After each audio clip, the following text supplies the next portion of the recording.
Hi, this is Llyn Hunter, Llynhunter, storyboard artist and illustrator here. And today what we're going to do is I'm going to quickly paint the life drawing that that I showed you how I did last week. We're using a Windsor and Newton Cotman watercolor kit. This is a traveling kit of watercolors. It's easier to show you on video with a set like this rather than, say, a full watercolor set so you can see what I'm doing. I start with the dirty pan. You can see here I've got my palette is totally dirty. And I like that because what it does is that I've got pre-mixed colors. Colors straight out of the pan are a little bit intense for me.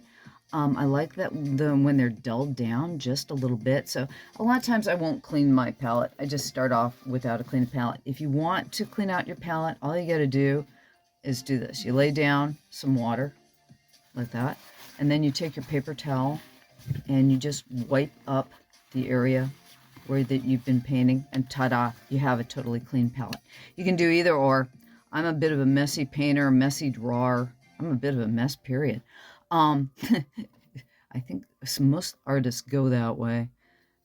We are a bit of a messed up lot. Anyways, what we're doing today, I'm mixing a brown. This is a sienna brown. You'll start with, it's basically a red brown. I'm going to try to do this in primarily two colors. Primarily the brown. I'm going to antique everything first, and then I'm going to add green. We've got a permanent green here. There's more of a blue green and a yellow green. When you have a palette, it's always good to have like a blue or a yellow green. I'm going to put a little bit of water in each of these pans just to kind of, a term would be charge them to get the glue in them. It's acacia, gum acacia is what is used as a glue when you're using watercolors, and the pigment is locked into that glue, and whenever you add water to the palette, it causes the gum acacia to soften up so that you've all of a sudden got the paint. And what happens then is when air dries out, when that watercolor, the water dries out, the gum dries up again, and it adheres your pigment to the paper. Now, the brush I'm using here, this is a Windsor and Newton Series 7 Sable. And they're rather expensive. I didn't look up online. I should have done that for you, but it's like you never know when you're going to be watching this video. They're rather expensive. But this, you can tell the gold on my brush has been worn away because this brush is that old. A good Sable brush will take a licking and keep on ticking. I am brutal on my brushes. I'm mean, I'm cruel. I don't do all the right things you're supposed to do with brushes. I don't do. Just because I'm lazy. And my poor brushes are brutalized. And so I would highly recommend this if you're going to get any brush. If you're ever going to try a Sable brush, get a Windsor Newton Series 7 number 2 Sable. It will do large washes for you. It'll do tight, detailed areas. It is the brush of brushes. And then I go all the way down to 0 and double aught in Windsor Newton. And I'll go up to 6 is usually what I like to use for washes. So a 6, a 3, a 0, and a double 0 if you're going to go all out. But if you're going to get anything in the world, you need a number 2. Number 2 is the bomb. It will do everything for you. Or get 3 number 2s. And this one's probably, this is relatively new. This is probably under 5 years old. Yeah, and I keep my brushes for a long time. So what we're doing is I'm getting, you can tell I'm getting a little bit of a puddle of brown here. And you see how I'm kind of mixing it all up so it has a kind of an even consistency. That distributes the pigment within the glue and the water together, so you get an even color. It's like if you want a heavier up color, put more pigment in there, put more and less water. And the only way you can figure out what's more or less of the pigment to water mix really is just playing with it. Okay, so I'm going to start, when I do, this is a tinting technique. I like to lay in a darker area first. It's like pretend where your shadows are going to be. So I'm going to lay in a darker area first where all my shadows would be on the piece. So, you know, think about this as being a dichromatic, which means two color piece. And think about, you know, okay, I'm going to only do two colors. And I'm only use the white of the paper and a color. And then that would mean, okay, anything that would be white would be in highlight. And anything that would be painted would be in shadow. And this is what I call an antiquing technique, because when you antique, say, a piece of ceramic, what you do is you take like boot black, or you use a dark pigment after you've painted something, and you cover it all in a color, and then you wipe all the color away, and the darker the boot black that you put on something will stay in the crevices, will stay in the shadow area. And that's kind of what we're doing right now. I'm putting this nice brown tone in the shadow areas first. I'm not even really concerned about what the final color of the piece is. I'm more concerned about where the light is and where the shadow is. And that's what I'm doing at the present. And we're going to go back into those shadows again. But what this does is this is going to give an overall harmony to the piece too, because everything that is painted in here will have a little bit of that sepia tone in it. So I'm laying down that first. And you can tell I'm not being real, I'm kind of being careless with my paint. I'm always a little bit careless with my paint. And the watercolor will have a tendency to paint itself. If you let it do its own thing, you'll be amazed at what the paint will come up with. Okay, now what we're doing is this dries really fast. Gum acacia really, really dries fast. So like this area in here is still a little wet. This area here is wet. This is wet. So you're going to give it a little bit of time, but you're also going to paint wet into wet. My standard painting technique is wet on dry. So I didn't get the paper wet before I started painting. I just paint the wet paint into dry paper. And so that's known as dry on wet if you're in the watercolor world. Okay, so we got, this is all drying up in the leaves. We're going to go into the leaves next. And you could do this with one green. I'm thinking I might want to throw a little bit of accent of yellow in there, or have the yellow come out. So what I'm going to do, actually, I'm going to take, this is a bit of a yellow ochre. This is like a lemon yellow over here, and this is kind of a yellow ochre over here. It's ochre with a little bit of a brown shade in it. And I'm going to throw, I think I'm going to do that first. I'm going to throw some of this. See, there's still brown on my brush, right? So it's already gotten a little bit in the brown area. And this has little speckles of yellow in it. So I'm going to throw those, I'm kind of doing the speckles. Now the pigment came down a little heavy, so I'm going to take my paper towel and I'm going to blot it, because I think that pigment looks a little heavy. And then I'm going to take this little bit of yellow here, and I'm going to, the shell here and the stick have got some lighter areas in them. So I'm going to kind of scumble that in there, and that got a little bit of dark here. And I've got a really big puddle, and it looks like it's not sticking in the pen line there. I'm going to just blot that, okay? Didn't like that. Blot it up. And then I'm going to go back in, and I'm going to put the yellow, and I'm going to scumble it in a little bit more. And blot it up. And now I'm going to heavy it up a little bit. And again, that's something you got to be willing to experiment, and you've got to be willing to, with watercolor, you can throw a lot of water on it and pull up a lot of your paint. So if you make a heavy mistake, literally, you can redo an area by just putting in, let's see, let's take some water just to show you an example. I'm going to take some water, and I'm just going to throw that water in here and scumble up kind of all the brown that I put in on this leaf before. And then I'm going to take my paper towel and I'm going to blot that. And you can tell that this is the thing about the burnt sienna. It stains quite a bit, right? It's almost got a staining factor, but it's gotten a lot lighter, okay? So we're going to leave that, and then I'm going to come in with my yellow again. And I'm going to go over the top of it. And I'm letting it fox a bit. Let me pull the leaf back in here again. Pull it over a little bit. And so I'm allowing the watercolor to spread, and I'm allowing it to fill in.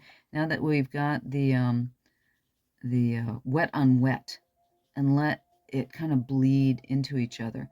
And again, it's kind of scary to do. You're letting things go. You're just letting the paint do its thing. And it's amazing what watercolor will do when you allow the paint just to do what paint does. And it will go into the cracks and the crevices, and it will mix new colors on its own, because we've got the burnt sienna in there, and I've put the heavier pigment in there, and I'm going, okay, I don't mind that lifting up, because I can always add pigment, and I can always take it away. You can't take it away as much. If you really get it so there's too much pigment in there, you can always come back with an X-acto knife and scrape it back down to the paper. And it's amazing how when you do that, you can, it's a touch and go type of situation where you have to play with how much you take away and how much you bring in. And it's really getting over the fear of making mistakes. That's why it's really good to do a small painting like this. Do a nice simple thing that you're not concerned about, that you're not worried about how it turns out, and just play with it. And if it doesn't come out the way you want to, you haven't spent a lot of time and energy in it, and you can just go and do another one. And that's the thing. It's like sometimes starting out small is the best thing to do.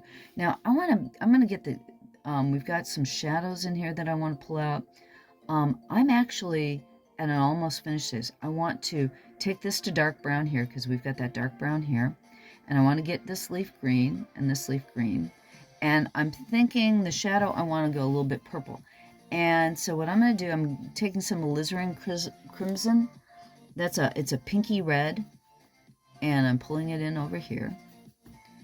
And let's see here, I'm going to pull a little bit of my Prussian Blue, and it'll go a little bit of a dull purple, because the Prussian Blue is kind of a green blue, and the Alizarin Crimson is a very pink red or blue red. So I'm getting a really nice kind of purpley gray color. And it's really fun to see what kind of weird colors you can get from mixing, just, trying to get a gray, almost trying to get your color to go muddy. Okay, so I'm doing a shadow now, and now look how dark that purple is. Warning with purples. Purples go very dark very fast.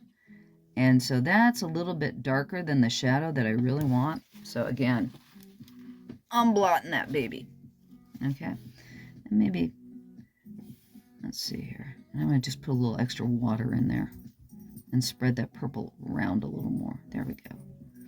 And that gets it a little bit less dark. And again, so you can see that the burnt sienna is underneath it. So we're getting a warm shadow coming through you've got this layering that goes on, because I've got that nice burnt sienna underneath. And also there's a little bit of the burnt sienna that's going to bleed and mix in with the purple, and it'll give you even newer colors. So all throughout these colors here, all those colors will start mixing into new colors. So you've got this multiple variety of color going on. And the leaves, that green this permanent green is kind of, how shall I say, it's too green for me. I'm going to take a little bit more of the burnt sienna over here and mix it into my green, because I just want my green not to be so intense. Because greens out in the wild, I mean, they can get very intense, but then shadow they go into red, and they get very chartreuse in the light. Okay, now this leaf over here, you can tell is a lot flatter, and this one's a lot more brilliant. And I'm gonna, let's see. There, that's a good green for this. For this one over here. And the veins are a little yellow. I'm gonna try to get those popping out just a bit. Not getting too control on this, but if you were doing, like, if I were doing a bigger painting, I'd really worry about, try to get those veins going out yellow because they look really cool in the yellow. But I'm just gonna get this going around here right now. And it's like this shadow, I think I got the shadows way too dark. But hey, nobody will ever know because, again, they do not know my original painting, or they do not know what actual thing was sitting in front of me when I was doing the actual piece. I've got a really nice dry area in here right now, so I'm gonna work this acorn here is really dark.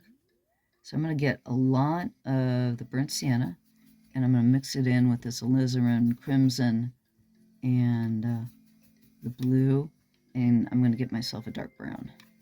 It's like, I'm not using any black in this particular one. That's a big thing with watercolors too. A lot of them don't like to use black. I'll use black occasionally. I'll use white occasionally. I'll use white and black are colors.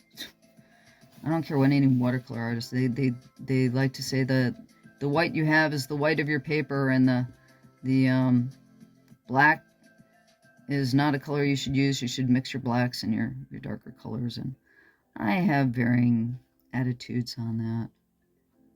Okay. And I'm trying to keep the highlights in this. So, and this is going pretty, this is almost a dark black rather than the brown. I need to throw a little bit more red in there. Yeah, there. Get some more sienna in there.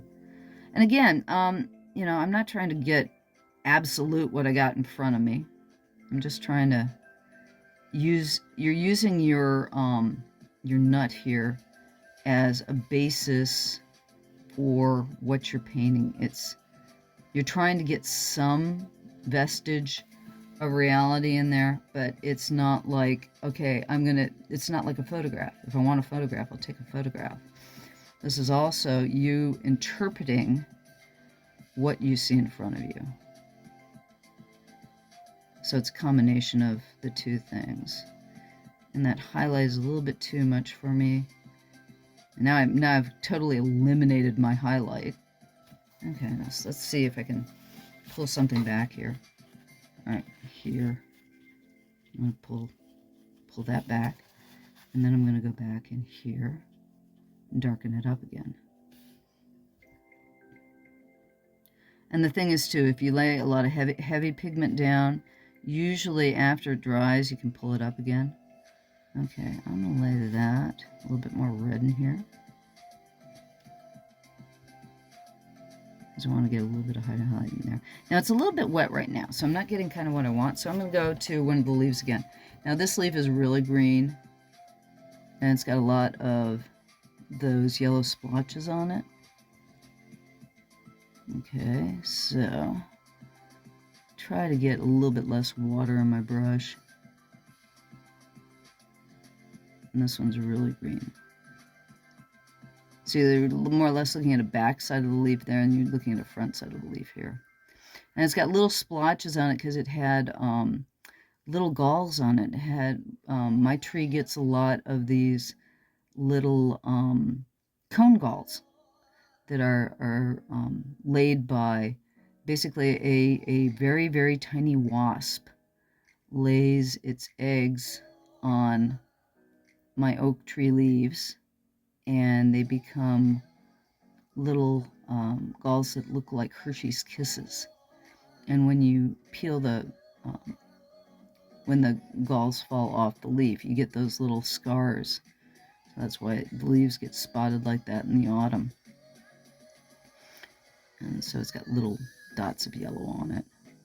I'm trying to leave a little bit of that texture in there. And then I'm going to pull a little bit of shadow that may not be there, but I want to feel a little bit of depth here. So I'm going to put a little blue right here and in where the veins are. And this is where you're using your artistic license, where things that you get to a feel about where shadows and light hit to give an illusion of depth. Okay, we're just about done here. And put a little bit of that green over here. So this is kind of a blue green, and I've got yellow greens going on here. So I want to throw a little bit of that blue green over on this leaf, so we got some balance and color. And this will pull over into there. And now I'm going to put a little bit more of the sienna in here to give me a little bit of volume on the acorn. You'll notice it's more of a gray color for the top of the acorn there. But I'm using a little bit of, again, artistic license, which you're totally allowed to use because you're an artist. Now, what I'm going to do with this, okay, we're more or less done with this, and it's kind of, I'm finding it overall plain. So what I like to do, I'm going to take, I'm going to take a little bit of that Alizarin Crimson and a little bit of burnt sienna. And I'm just going to use that to give a little bit of texture in my background.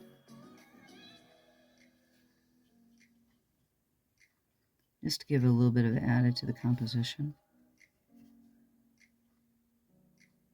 And a little color, a little more warmth. Because I've kind of gotten rid of a lot of the warmth of the burnt sienna by putting in that purple. And just getting a little bit of dabs. And all I'm doing for this is to add some texture.